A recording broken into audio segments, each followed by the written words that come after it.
Good evening, Greg here. Burn at both ends, burning on the back end of Tuesday, 11 p.m. on the dot Pacific. It is the 5th of March, 2019. It has been almost a month since I've posted last, so I'm burning on the front end of a fresh post. And why haven't I posted? Well, I have to say I've been like really up to my eyeballs in my side hustle, and I've gotten to this point where there's so much to do with the side hustle, and there's also so much to do at work that I'm finding that, when I get to a point in the evening where I want to post, I'm like, you know what, I can do an extra half hour of work, or should I post? And I find that the work is a higher priority. So with that, my posts will be more seldom, but at the same time, I'm still in the grind, still burning at both ends, still doing my thing, still loving this new hat. Even though it's not new, I've had it for years. It's just I've never really worn it, but I'm really digging it. My daughters love it. I like wearing it around. I'm still learning how to wear it, whether I kind of tilt it down or not, or what have you. But like the feathers, there are the feathers right there. Pretty cool.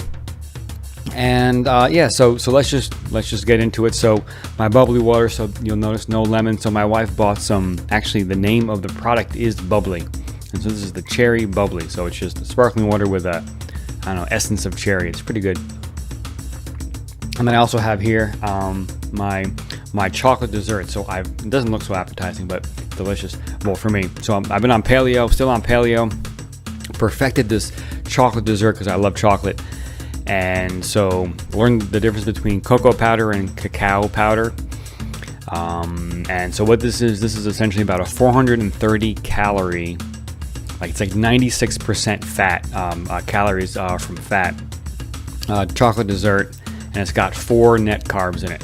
So loving it. And I learned that walnuts have, according to the label, 0 net carbs. The only nut I've found that has 0 net carbs. I think second in number 2 is pecans, and then macadamia nuts are close behind, and then I think almonds are in there somewhere.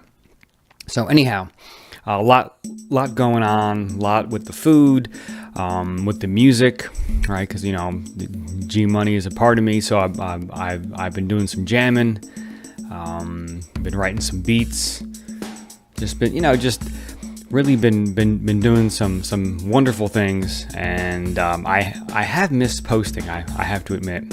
And then I was going to start doing Instagram, quick posts, but my screen was cracked on my phone, and so where I have to hold the button down, the cracks were there, and it messed up holding down the button, so I finally got that fixed, so I can do some Instagram posting soon. But I definitely wanted to just put in a YouTube post for tonight, just to catch everyone up on what's been going on. So February was a huge month for Fundraise Up for me personally. As far as, I got higher education in my crosshairs as far as a customer segment that I wanted to pursue. What we've learned since we launched product last year is that what we have essentially is I would say high-end product, but it's like, the way my CEO describes it, Peter, and I like this description, it's like a fine Italian racing bike. And it's like, so for a small nonprofit that's got a few people that really aren't super specialized in fundraising. I mean, maybe they know the general fundraising, but they're not super specialized, especially in online fundraising. That's not really a big piece of total fundraising right now, right? So you have this Italian racing bike, and the way I describe a small nonprofit using it, it's like you're buying this $10,000 bike to bike into town to buy groceries, and it's like, you can do that, but you're not really using it the way it's meant to be. Meant to be used, and then you're gonna have a hard time justifying paying several $100s for new tires when the tires go, or you can't leave it out in the rain. You really don't want to lock it up. There are all these things that you really shouldn't be using your fine Italian racing bike to go to the store to go grocery shopping, right? For a fine Italian racing bike, you should be right. You have a team of people that help you win races with the bike. Right, you have a whole team that fixes the bike. You have a whole team that helps you train. Right, you got this full production behind you that really leverages the value of this Italian racing bike, and that's the product that we have. We've learned that it's really geared for large nonprofits that have large digital campaigns that do over $1 million a year in online fundraising. That's really our focus. We can help smaller nonprofits. It's just that more of the burden is on them to deploy the product and to deploy it properly and leverage it properly. Whereas universities, they have full org charts that are all about fundraising. They have entire teams that are devoted to their digital campaigns. And we really learned that we really need those kinds of folks behind our product to leverage it properly. And anyway, and so with that knowledge, I was like, you know what? Higher education is definitely a place where there's lots of fundraising, large dollar amounts. It's very unique, donor list, right? Because it's their alumni list, and it grows from the younger side. These are the digital donors. And so this was the idea, and I probably spoke about it earlier in some early February posts. And so since February 7th, right, so now it's March 5th. So I've learned about this organization called CASE, and forgive me if I'm repeating some of this from my last post. I haven't listened to it. But CASE is the Council for the Advancement and Servicing of Education, and support of education. And so CASE is an organization where a bunch of universities and kind of more elite high schools are members of. And CASE has 8 districts in the United States. And so the district that I'm in here on the West Coast is District 7. So they had a conference just the other week. It was like February, I think 21, 22, and 23. Thursday, Friday, Saturday. Actually, I think it started on Wednesday. So I went for all day Thursday. So I bought the consultant ticket. And so what I did was, once I bought that ticket, I was like, you know what? Now I can email everyone on the CASE District 7 Board of Directors. I can email everyone that runs the event, and I can just ask their advice on the conference and what I should do and how I should prep and what I should do when I get there. And I was amazed at how many people, and maybe I shouldn't be so amazed, but so I probably sent about 30 emails out. I got 15 responses. As I spoke to 10 people before the conference, got some great advice. And then 4 or 5, we didn't have time to connect, so we connected at the conference. And then, of course, I met a whole bunch of people. This was actually the first conference I ever did this level of prep for. And I have to say, I'm going to do every conference I go to, I'm going to do it like this, because this is the way to do it, because you go in knowing lots of people. Even though it's just one phone call, it's still, it's a 15, 20 minutes of connection. And I'm really playing this, I think, kind of properly. I'm not selling my product. I am literally asking them for their advice. This is what we do as Fundraise Up. What do you think? Where should I go? What, right? So at this conference, there were different tracks of presentations, and so they turned me on to, hey, this is your product. This is the track that you should follow. These are the vendors that you should talk to. These are the schools that might be interested in a startup and looking for something new. So like I learned all these really important details going in. And then when I got there, I knew a bunch of people, so that way I didn't feel so alone.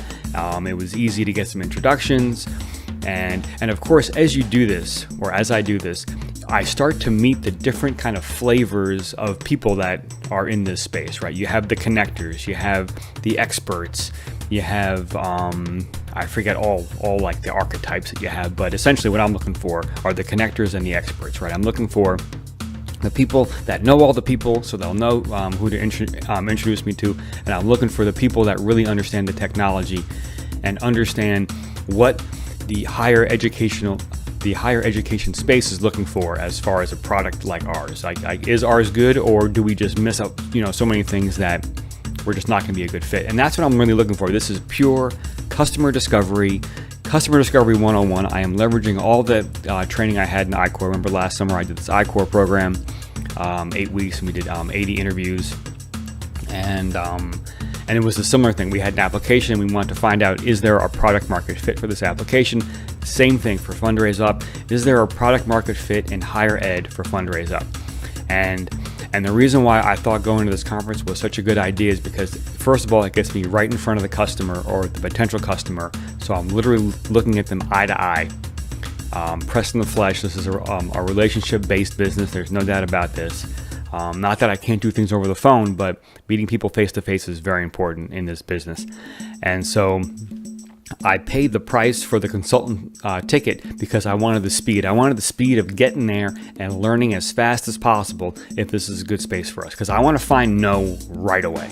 Right? I haven't found no yet, and that's where I am right now. I've talked to probably about, 30 people so far. I have a whole bunch of follow-ups. It's looking real good. I want to hit the other case conferences. I can't go to all of them, but what I can do is I can do a similar kind of email campaign where I can reach out. Excuse me. I can reach out and I can just say, hey, I'm new to this space. I'm new to case. This is a great place to be. I went to this other case conference. Hey, I'm doing market research. Can you help me? And that's my approach. I'm doing market research, which is actually exactly true. And what I'm looking for the early adopters to kind of be curious about what we are doing, and then step forward and say, hey, I want to learn more about that thing. And so it's very, very almost like a non-sell is how I would describe it. It's just because what comes up in these conversations is their curiosity. They want to know what we're doing, because what if it is something that's really good for them? I mean, that's at the end of the day, that's really the fascinating point about Fundraise Up, is that, what we have could really incredibly help your bottom line, Mr. and Mrs. Nonprofit. And so that's a cool place to come from, I think. And then what I learned about higher ed is that it seems as though it's a very collaborative environment, because there's not really direct competition, right? If I'm Greg University and you're YouTube Watcher University, we have different alumni. We have different, we're going after different people, even if we're in the same city. Or same state maybe, right? We have a different donor base. And so with that, what I noticed at the conference is there's lots of sharing of really kind of intimate tactical details. A bunch of the presentations went pretty narrow and deep on tactics and techniques used specifically, in fundraising, in these campaigns, because they'll have these long campaigns, these long, 5 and 6 year, $200 million kind of campaigns. Of course, they have giving days. They have other types of, they have all kinds of different campaigns. And so I was learning about them, and it's amazing the level of detail that they get into when they present at these conferences. So it was very cool to see. I met a lot of awesome people. People seem to be ridiculously nice and helpful, which I love. I love this space, and so I'm excited, to kind of keep heading down this path. I'm still looking for no's. I'm still looking for people to call my baby ugly. Right? That's what we call an I-Core. It's when they call your baby ugly, right? Yeah, they call your startup or your idea stupid or ugly or something like that, right? So I got a bunch of follow-ups, a bunch of folks to talk to. I'm still on this sprint. So you might argue, I think February, it was a Tuesday, February 12th. Let me look real quick, because I will tell you the exact day. February 12th, I do remember correctly, was the evening I sent out this first batch of emails to all these folks, Case District 7. And so I would say that started my sprint, this kind of 30 to 40 day sprint that I'm in. It might be actually longer. I think I probably have till the end of April, I'm thinking, to really talk to a lot of people. Maybe even May. I'm not sure yet. I'll find out. At some point, there's going to be a definite kind of almost, and I'm going to feel it in the conversations, like a cutoff, almost like, hey, we're done looking at new stuff. I don't know, June, July, whenever it is. Okay, now we really need to get into prep for the latter half of the year, right? Even for universities, December is still a very big month. A lot of giving in December. Of course, school kicks back up in the fall. So there's just, from what I'm understanding so far is this is the cycle, and I'm still learning. But it seems that the cycle kind of begins almost around, I'm going to guess, like Halloween-ish. So Halloween. You can imagine I'm a university, and I'm like, all right, it's going to be game time soon. It's going to be, Giving Tuesday. And then we're going to have this big push at the end of the year. So on Halloween, that's when all the stuff I looked at earlier in the year, I'm going to choose one of them or two of them, new products. I'm going to put out some RFPs, requests for proposals. That's like a formal, procurement thing. I'm going to put out RFPs to get some of these new systems lined up so I can start using them in January. And then I'm going to do that by Halloween, and then by November-ish, already thinking about, okay, last 2 months of the year, let's really crush this fundraising. And then come back in January. The month of January is just used to kind of understand what happened last year. And then February, I'm executing these RFPs. I'm awarding contracts. I'm buying new products. I'm also looking at new things for next year. And then and then you have this kind of conference season, which is, from what I can tell, like February, March, April, May-ish. I'm hitting the mic stand here. And then you kind of get back into June, July, and now you're back into, okay, it's game time again. We got to plan for the fall, and then that kind of process repeats. That's what I'm seeing so far. And so the way I see it, and this is total Gary Vee style, this is like infinite game, Simon Sinek style, like, I'm not surprised if the work I'm doing right now is setting me up for 2020 and 2021. That's kind of the way I'm seeing it. And that's the way that, my goal is this. My goal is to get one school to kind of join our pilot program and start trying to use our product this year. And then present at next year's case with a white paper about that experience, assuming that it's positive. And now the whole community will see that we are a successful startup with a successful product. Here we have a case study, and then a bunch more will go, oh, this is kind of acceptable to use this product, so let's give it a try. That's what I'm understanding about the community. I spoke to one really good tech gentleman, and this is actually the exact plan that he gave me. He's like, this is what you should do. You should find one school, execute this year, write a white paper, and then present next year at CASE. And actually, CASE District 7 is going to be in my backyard in San Francisco, so that's a beautiful opportunity for me. And so that's the plan. And then the work I'm doing now is set me up for 2020. For 2020, for people to hear that presentation, and then I'll have one school this year, and then next year it'll be, 4 or 5 schools, and then 2021 it'll be another 5 or 10 schools, like kind of build like that, really long-term thinking, long-term. And that's why I think approaching it from a market research standpoint, I think is just a really good idea, because it feels good. It feels pure. It really, it's an honest take on things. I can hang my hat on it. I don't know where that came from. I can hang my hat on it, and I don't know, and it just feels good to have the conversation, because I don't feel pressured. I don't think that they feel pressured, right? Because it's just market research. I'm just asking their opinion. And then, those early adopters will come forward, and that's who I'm looking for. So that's what I want to do. I want to get in front of enough people that I find these early adopters. And then one other really awesome thing. So I gave a presentation, if you remember, in early January. And there was an especially huge nonprofit in attendance at that presentation. And so my hard work there has paid off in the follow-ups. I have gotten in touch with a critical person at this this is a super huge nonprofit.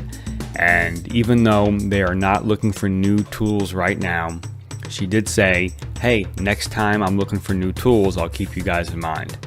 And what that means to me is 2021, 2022, 2020, whenever that is, we're going to be ready for them. So it's my job just to lightly stay in touch with her over the next year or two, just to make sure that when they are looking, she knows to give me a call. And super psyched about that. So, I really do see in this infinite game, every nonprofit I meet almost is like, you're going to be my customer at some point. Right? If what we're doing is working, and we know it's working, and we're growing, and we're getting a lot of traction right now from very large nonprofits, which is very exciting.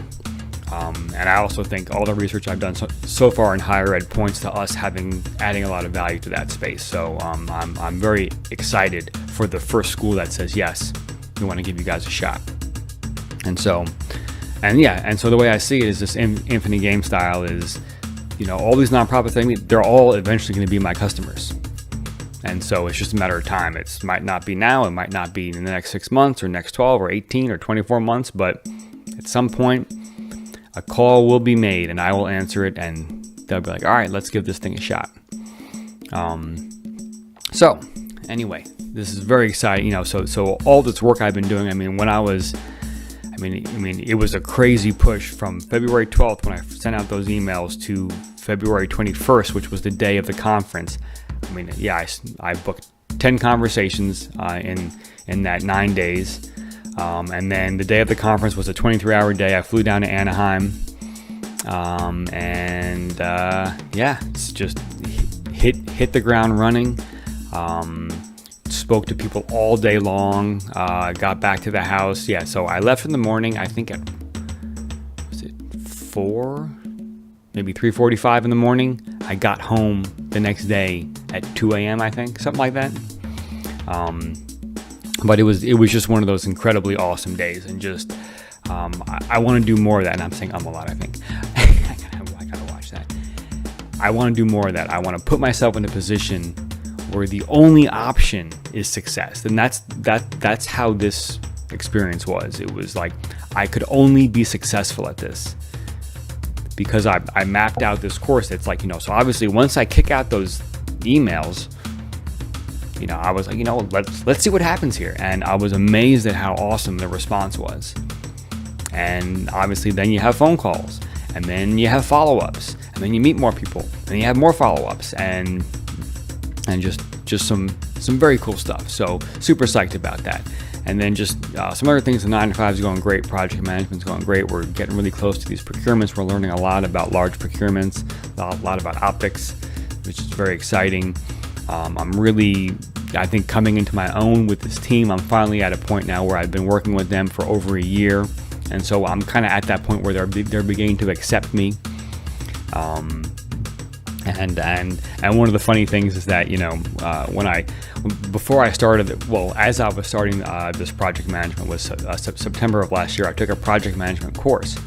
And one of the things that I was trained on is like, it's not so much my job to say no or yes to things. It's to tell the team, this is the impact on budget and schedule, and these are the resources we need if we're going to do that. Or this is the increased scope if we're going to change things, right? Because obviously you start with a project plan in the beginning, right? Like for us, it was this proposal to get the money, and the proposal says this is what we're going to do. And so obviously if we're going to change that, we are now changing the scope, and we are changing the budget and the schedule and resources, and we have to be. And so I learned that back then. So it's not my job to say yes or no. It's my job to say this is the impact on budget, schedule, and resources. And we had a meeting actually this morning where the scientists I'm working with are so used to me telling them that the scientist got up in front, and he was going to explain a new layout. And he's like, all right, I know that this is outside increased scope and it's going to need more money, but so he led with that comment, which I thought was pretty awesome. So I'm training the scientists well, and I'm having a reputation of being a bit of a pain in the butt like that. But I think that's good, because that's what a project manager really needs to be. I mean, not so much a pain in the butt, but like just someone that's just going to be reminding everyone how important the schedule is, and how these things that we do impact the schedule and the budget. And we only have finite money and time to do this. And if we're going to do this other thing, we're going to have to go back and ask for money, or just let them know the impacts of these decisions on the project. That's really critical. And at the same time, be of tremendous service to them. And that's why I think never saying no is really important. It's not about saying no or yes even. It's about, this is the impact of that decision. Do you want to move forward with that? All right, then we're going to move forward with that, and I'm going to execute on that. So cool. Or no, you don't. Okay, great. So we'll stay where we are, and we'll stay this course. So I'm really finding that a lot of the Gary, I'll go back to Gary again. A lot of the Gary V training is just ideal for what I'm doing right now. I am of service to these people. Sometimes the best thing for me to do is schedule a meeting and get people in the same room together to hash something out, and then just take notes and actions and follow up on that, and then wash, rinse, repeat. So anyway, I will wrap there. Nothing like a 25-minute post after not posting for almost a month. Thanks for listening. I really appreciate it. I don't know what my posting schedule is going to be. I'm going to try to do the Instagram. I know what, I'm not going to try. I'm going to do the Instagram thing. I'm going to check that out, do some short Instagram videos. I've been tweeting a lot on my G Money Twitter account, and that's going well. I'm also tweeting for Fundraise up as well, so that's really cool. I'm learning a lot there. We're doing really a good job mostly 2 tweets a day, and I missed a few days here and there, but mostly 2 tweets a day. We're starting to get some traction, starting to get more followers, starting to meet some. Or not meet yet, but see some people, see some very interesting nonprofit influencers on Twitter, and I'm getting ready to approach them with some ideas, with some, also the market research thing. So March is going to be a huge month for that, as well as the higher ed thing, and so yeah, and also the other big thing, and I'm proud of myself for this one is. Obviously this is a lot more difficult than I thought, right? So if you were to watch videos from September of last year about me talking about Fundraise Up, we were looking to get 30 million by the end of the year. If you remember that. A noble goal. Learned a lot since then. So, the 30 million figure is still out there. I think it's a few years out. The cool thing about higher ed is I probably need about 30 schools on my account to hit that number. So that's exciting, which is not a crazy number of customers when you think about it. And this is just taking a lot longer than I thought, and that makes a lot of sense. And so infinite game style, no problem. Let's just keep rolling with it. And so I did ask for more commission from Fundraise Up for my agreement with them. And so, but the cool thing is, and I love Peter. It's like no problem with him. It's just, he gets it, because I think Peter and myself are the 2 main salespeople. I think. I'm not sure if there's a third person or not.